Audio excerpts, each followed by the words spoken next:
pagi dan salam sejahtera. Yang terhormat para penguji UKIN PPG dalam jabatan Pendidikan Agama Katolik LPTK Sekolah Tinggi Katolik Santo Yakobus Maroke.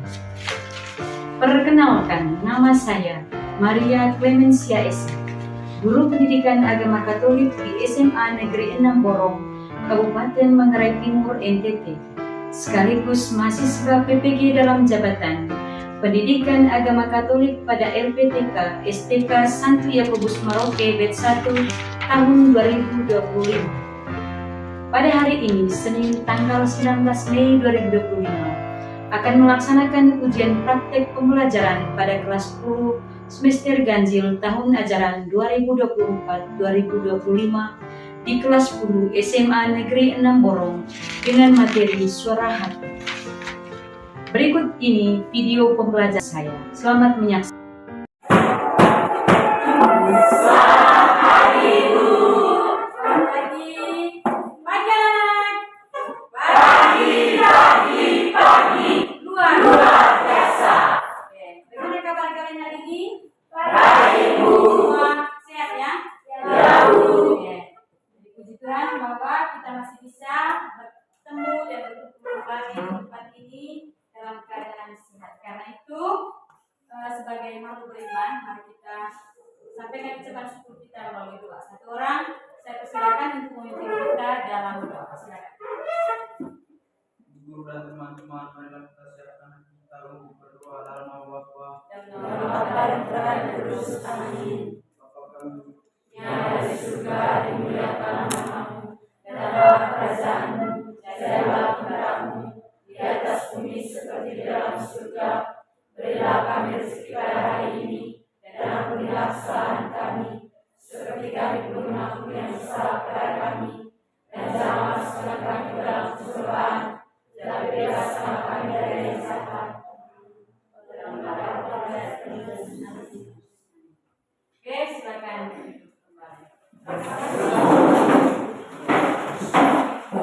Sebelum kita mulai pelajaran kita hari ini, saya akan mengecek kehadiran kalian ya. Jadi anak-anak, hari ini kita jumlah seluruhnya di kelas ini ada 30 orang ya. Karena itu saya mau tanya sekretaris kelasnya siapa? Oke. Berapa orang yang tidak hadir hari ini? 1 orang. Atas nama Sylvester Opi. Alasan dia tidak hadir kenapa? Alasannya apa? Tidak ada keterangan ya? Tidak ada. Jadi titip salam untuk Sylvester Opi. Kalau nanti pulang, tolong teman-teman sampaikan supaya besok dia segera hadir di sekolah ya. Oke. Baik anak-anak, hari ini kita akan mempelajari materi tentang suara hati. Tapi sebelumnya, supaya kita semangat hari ini, mari sebelum kita mulai materi hari ini, materi yaitu materi tentang suara hati, saya ajak kalian semua berdiri, kita lakukan ekspresi. Mau tidak? Siapa yang mau memimpin kita untuk ekspresi hari ini? Oke, silakan Chelsea. Tepuk semangat. Gigi. Semangat. Oke, luar biasa. Terima kasih, silakan duduk kembali. Anak-anak, seperti yang kita ketahui bahwa materi tentang suara hati itu perlu kita pelajari karena setiap insan manusia di dunia ini tidak ada yang tidak memiliki suara hati. Mengapa kita harus memahami atau mempelajari tentang suara hati? Nah, ini tujuannya. Anak-anak bisa lihat di layar ada beberapa tujuan dari kita mempelajari tentang suara hati.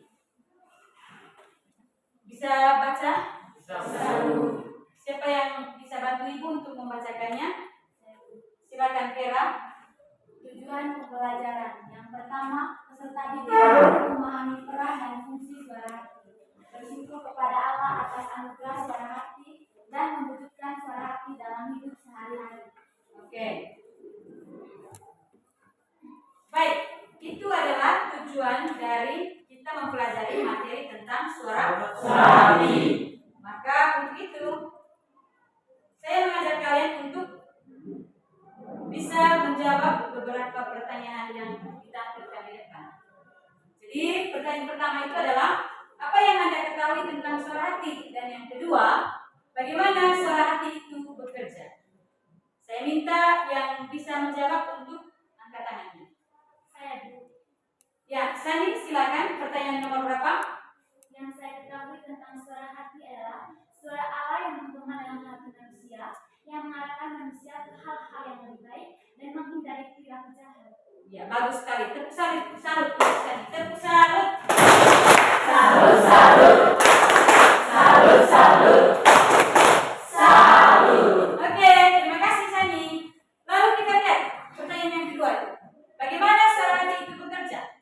Satu, Ya, Chelsea silakan. cara kerja dari suara hati adalah menguji semua perbuatan yang baik dan menghukum setiap perbuatan yang jahat. Oke, bagus sekali. Terima kasih Chelsea. Tepuk tangan untuk Chelsea.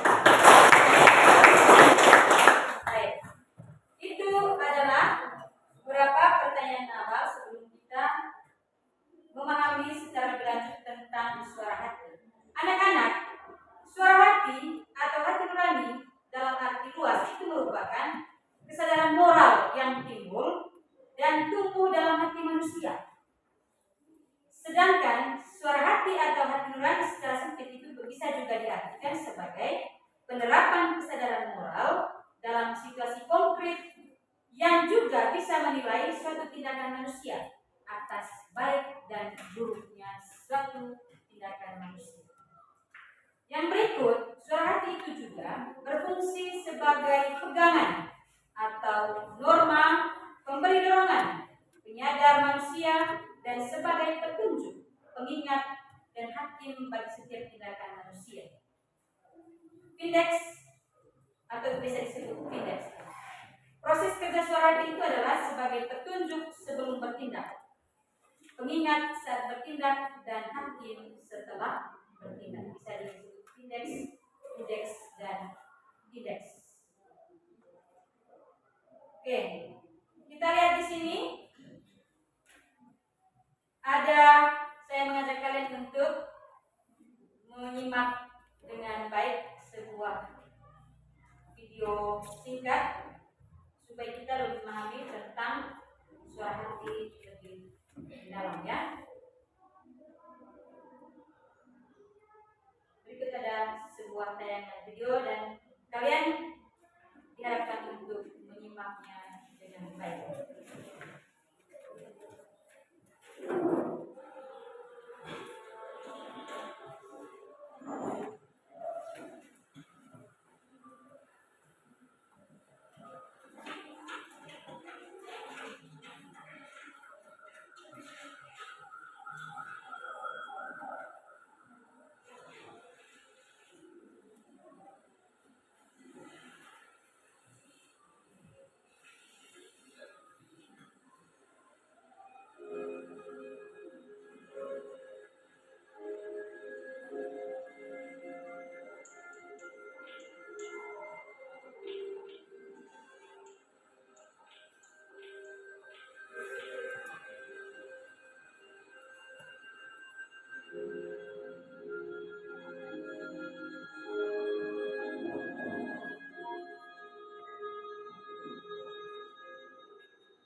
Oke, sekian saja videonya.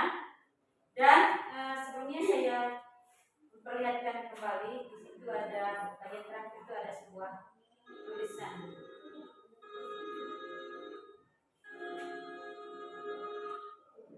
Mengapa saya mengulangi ke sebuah tulisan itu? Saya ingin salah satu dari antara kalian untuk bisa membacakan kembali apa yang dituliskan di dalam. Siapa yang mau baca? Bantu saya, silakan.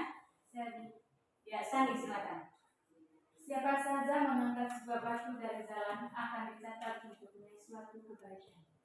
Dan siapa saja yang dicatat untuknya suatu kebaikan, maka ia akan masuk surga. Baik, anak-anak, itu adalah sebuah tampilan video singkat dan maknanya sangat dalam kalau saya akan menceritakan secara singkat mengenai video yang ditampilkan tadi. Itu yang pertama, itu yang lebar itu adalah pejalan kaki dan dia sempat rantuk, kemudian ada juga yang bersepeda, dia juga sempat rantuk tapi dia tidak pedulikan itu. Dan datanglah yang terakhir itu adalah seorang yang dia pakai tongkat, itu berarti orang buta.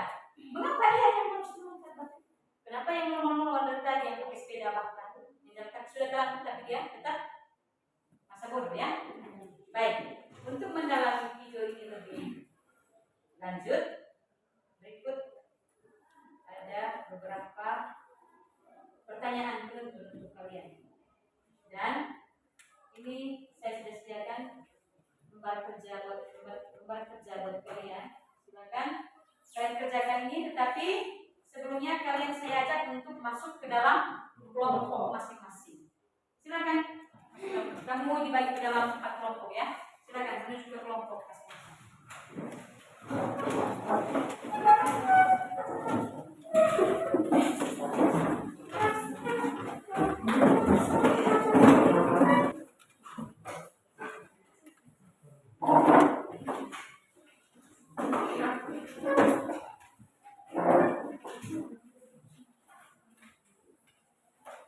Baik, kalian sudah dapatkan dia punya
tidak pergi ke air terjun tersebut.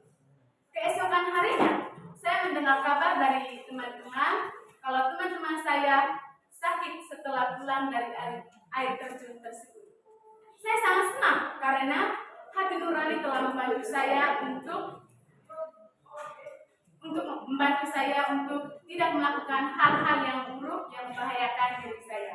Oke, baik, sekian dari kami. Terima kasih. Baik, itu saja hasil dari kelompok kami. Mungkin ada tanggapan atau sanggahan dari teman-teman.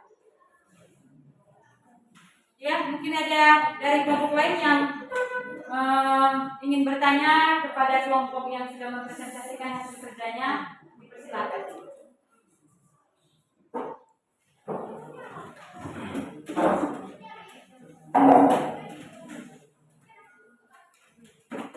Satu penanya saja ya. Atau bagaimana?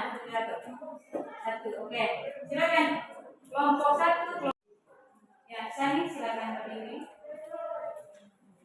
Oke, baik teman-teman, saya dari kelompok di sini saya ingin menanggapi dari apa yang kalian sampaikan. Kira-kira menurut kalian dalam video tersebut mengapa orang-orang tidak mengangkat batu, melainkan orang buta yang mengangkat batu tersebut? Kira-kira apa penyebabnya? Pertanyaan bagus sekali. Silakan dijawab. Baik, terima kasih untuk penanyanya. Saya akan menjelaskan pertanyaan dari saudara Sani berkaitan dengan mengapa orang-orang yang sudah lebat batu itu tidak mengangkat batu, tetapi mengapa orang buta itu mengangkat batu. Perlu saya jelaskan bahwa orang yang melebat batu itu, mereka tidak mengangkat batu itu karena mereka memiliki keegoan yang tinggi. Mereka tidak memikirkan bagaimana kepentingan orang lain. Sedangkan orang buta yang mengangkat batu itu, dia memikirkan kepentingan orang lain. Sehingga walaupun dia buta, dia mengangkat batu itu dengan cara dia memeriksa menggunakan tongkat hitanya. Terima kasih. Ya, bagus sekali. Tepuk tangan dulu. Tidak puas kalau kita tidak berikan tepuk spesial. Karena itu kita berikan tepuk cinta dulu. Tepuk cinta. Cinta, I love you. Sarangeo.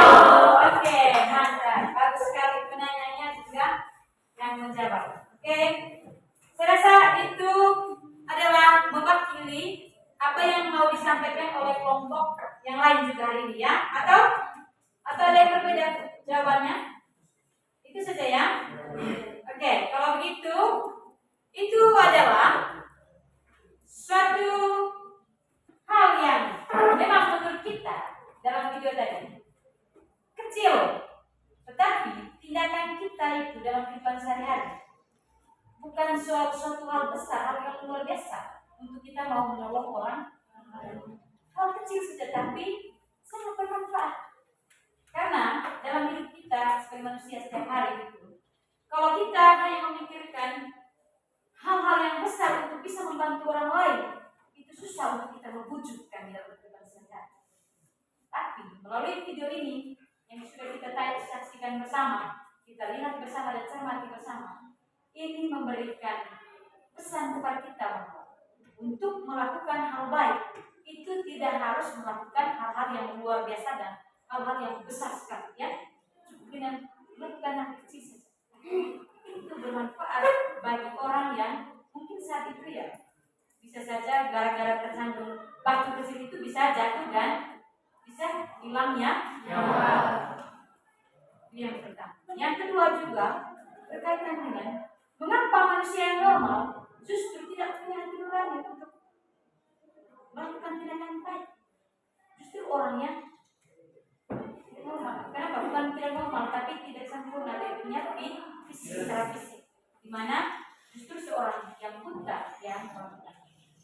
Ini mencerminkan bahwa dalam kehidupan kita manusia setiap hari itu adalah terkadang kita karena saking egoisnya kita, kemudian kita merasa kita luar biasa, kita hebat, kita mengabaikan hal-hal kecil dalam hidup.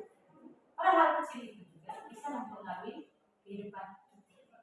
Seperti orang buta, karena dia tidak melihat, dia merasa bahwa hal itu akan mengganggu kehidupan sendiri. Juga bagi orang lain dia rela memindahkan. Ya, saya rasa ini adalah perwakilan dari teman-teman yang di kelompok lain juga untuk menjawab apa yang disampaikan. Oke, ini sudah kalian sudah menjawab. Berikut adalah kita melihat menganalisis dan manipulasi proses pemecahan masalah. Siapa yang bisa bantu saya untuk membaca hasil analisis dan evaluasi dari video yang sudah ditayangkan? Sani mungkin bisa bantu saya untuk baca dengan suara yang lantang. Berdiri. Menganalisis dan mengevaluasi proses pemecahan masalah. Konsep suara hati merujuk pada kesadaran moral internal yang membedakan antara yang benar dan salah. Dalam konteks video ini, beberapa poin penting yang dapat diangkat adalah yang pertama, tumpulannya suara hati. Video menyiratkan bahwa lingkungan sosial yang terbuka terhadap tindakan amoral dapat menumpukan suara hati seseorang. Fokus pada pentingnya pribadi yang berlebihan dapat mengaburkan suara hati yang mendorong tindakan sukarela. Ya, bagus sekali. Ini adalah evaluasi dari video yang sudah kita lihat dan kita cermati bersama. Ya, yang berikut, siapa yang bisa bantu saya juga untuk membaca pentingnya suara hati? Mungkin Sani bisa, silakan. Bukan, maaf. Chelsea, silakan. Chelsea. Pentingnya suara hati. Yang pertama, landasan moral. Suara hati menjadi landasan bagi seseorang untuk mengambil keputusan yang baik dan benar. Yang kedua, kemajuan tindakan. Suara hati dapat menjadi kemajuan dalam berinteraksi dengan orang lain dan lingkungan. Yang ketiga, sumber kebahagiaan. Orang yang mengikuti suara hatinya cenderung merasa lebih tenang dan bahagia. Ya, itu adalah mengapa suara hati itu penting bagi kehidupan kita manusia. Kelas sampai 25. Satu orang saya minta untuk bisa bantu saya membacakan kitab suci tersebut. Silakan berdiri dan baca dengan suara yang mantap. Ada kitab ya? Galatia 25 yang pembahasan 25. Atau bisa juga baca langsung di situ. Silakan. Satu orang berdiri ini. Keras. Hidup menurut daging atau roh. Nafsuku hidup oleh roh, dan kamu tidak akan menuruti keinginan daging. Sebab keinginan daging berawalan dengan keinginan roh, keinginan roh berawalan dengan keinginan daging. Karena keduanya bertentangan, sehingga kamu tidak melakukan apa yang kamu kehendaki. Namun, jikalau kamu memberi dirimu dipimpin oleh roh, kamu tidak hidup di bawah hukum Taurat. Perbuatan daging telah nyata, yaitu percabulan, kecemaran, hawa nafsu, penyembahan berhala, sihir, persetubuhan, perselisihan, iri hati, kemarahan, kepentingan diri sendiri, percekcokan, perpecahan, kedengkian, bermabuk-mabukan, pesta pora, dan sebagainya. Terhadap semuanya itu, kuperintahkan kamu seperti yang telah kau lakukan dahulu, bahwa siapa saja yang melakukan hal-hal demikian tidak akan mendapat bagian dalam kerajaan Allah. Namun, buah roh ialah kasih, sukacita, damai sejahtera, kesabaran, kemurahan, kebaikan, kesetiaan, kelemah lembutan, dan penguasaan diri. Tidak ada hukum yang menentang hal-hal itu. Mereka yang menjadi milik Kristus Yesus telah melibatkan daging dengan segala hawa nafsu dan keinginannya. Demikian yang sabda Tuhan. Baik, terima kasih Vera. Itu adalah berbicara tentang suara hati menurut kitab suci. Kalian mendengarkan materi tentang suara hati ini. Bagaimana menurutmu? Apakah materi pelajaran suara hati ini sulit? Kalau sulit, kenapa? Kalau tidak sulit, kenapa? Ya, silakan. Saya ingin menjawab pertanyaan nomor 3. Ya. Pertanyaannya, apakah guru menyajikan materi hari ini dengan baik? Ya, karena dengan mempelajari materi hari ini, saya bisa tahu apa itu suara hati, bagaimana membina suara hati, dan apa dampaknya bagi masyarakat, negara, dan bagi generasi muda. Ya, bagus sekali. Tepuk tangan.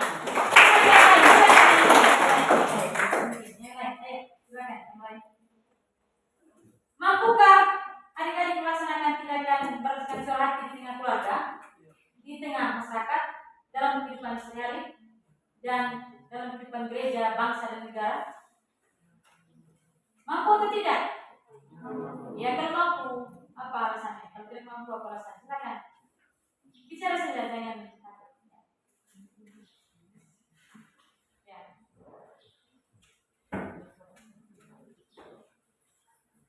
Misalkan dalam kehidupan sehari-hari di tengah keluarga, apa yang kamu lakukan untuk menunjukkan bahwa kamu melakukannya dengan suara berdasarkan tindakan suara?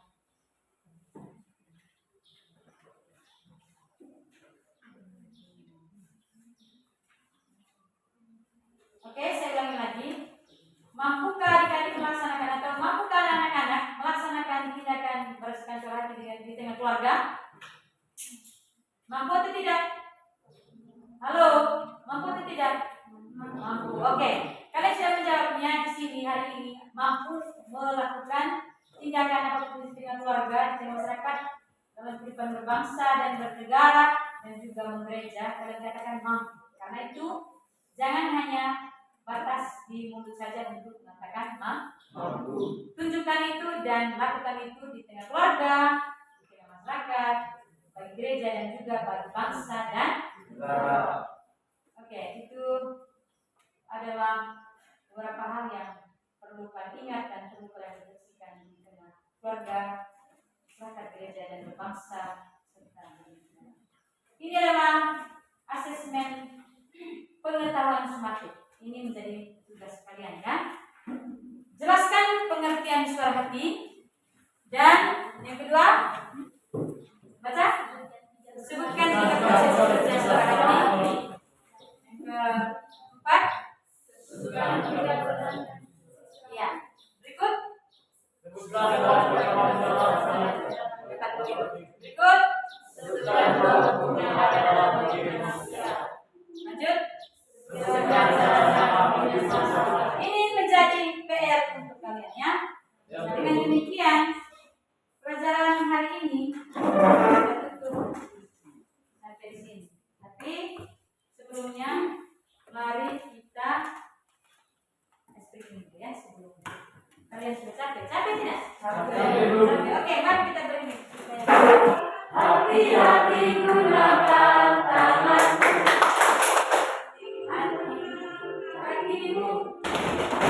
Hati-hati gunakan kakimu.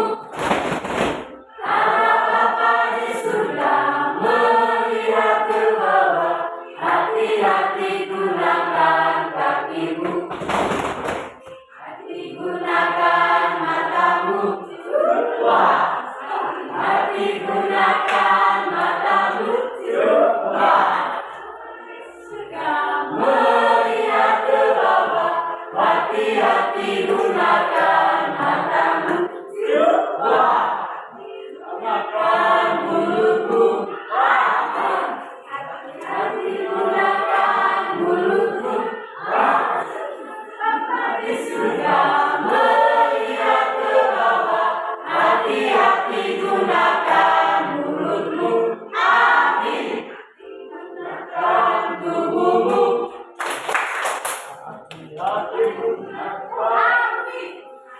Hati gunakan tubuhmu. Amin. Di surga melihat ke bawah. Hati-hati gunakan tubuhmu. Amin.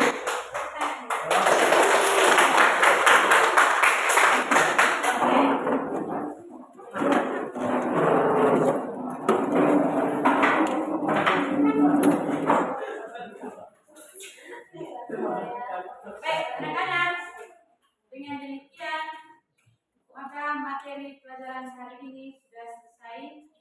Dan sebelum kita pulang, mari kita tutup dengan doa.